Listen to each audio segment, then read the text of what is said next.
When you search the medical literature for studies on berries, papers like this pop up: a blueberry muffin rash, aww, or pictures of strawberry tongues, or as a way to describe stool appearance, though stools truly resembling currant jelly are not very common.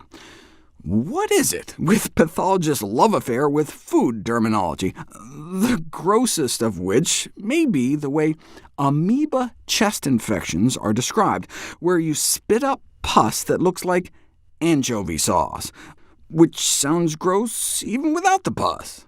There are actual studies on berry supplementation, like on how they can mitigate the negative effects of a high saturated fat diet on the brain and behavior, but that was in mice.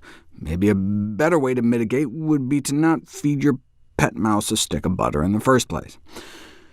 Then there are studies on proprietary berry-based nutraceutical supplements, purported to improve cognitive performance.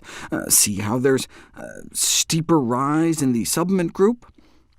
Old hats will instantly recognize this as the timeless trick featured in the 1950s classic, How to Lie with Statistics.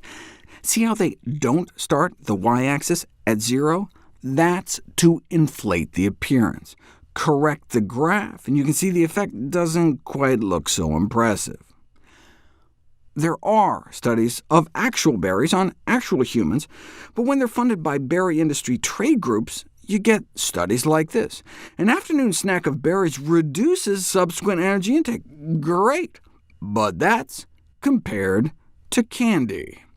Strawberries, raspberries, blackberries, blueberries, fantastic, compared to a handful of jelly babies, which are just like coated gummy bears. Do berries offer so little that you have to compare them to candy to make them look good?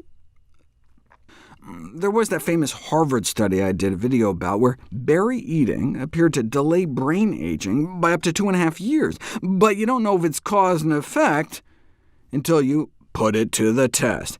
And blueberry supplementation was able to improve memory in older adults in just 12 weeks' time. But that was feeding them up to 6 cups of wild blueberries a day. Now, this was a proof-of-concept pilot study, just to see if they get any effect, right? We just didn't have any studies using more realistic doses until now. How about just a cup a day of blueberries? They found that the addition of easily achievable quantities of blueberries to the diets of older adults can improve some aspects of cognition, like long-term memory.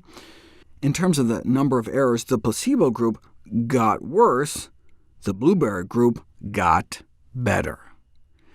You can even correlate the cognitive improvements with enhanced brain activation, using fancy brain scan technology to actually visualize the improved blood flow to those same regions of the brain caused by the blueberry consumption. Does it work in kids too?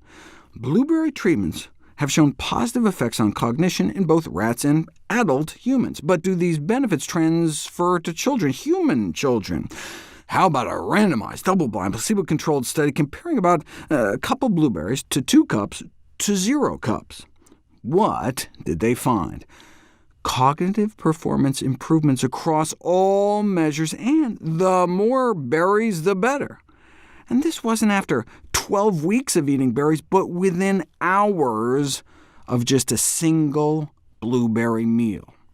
Sounds like a good breakfast any day our kids are having their exams.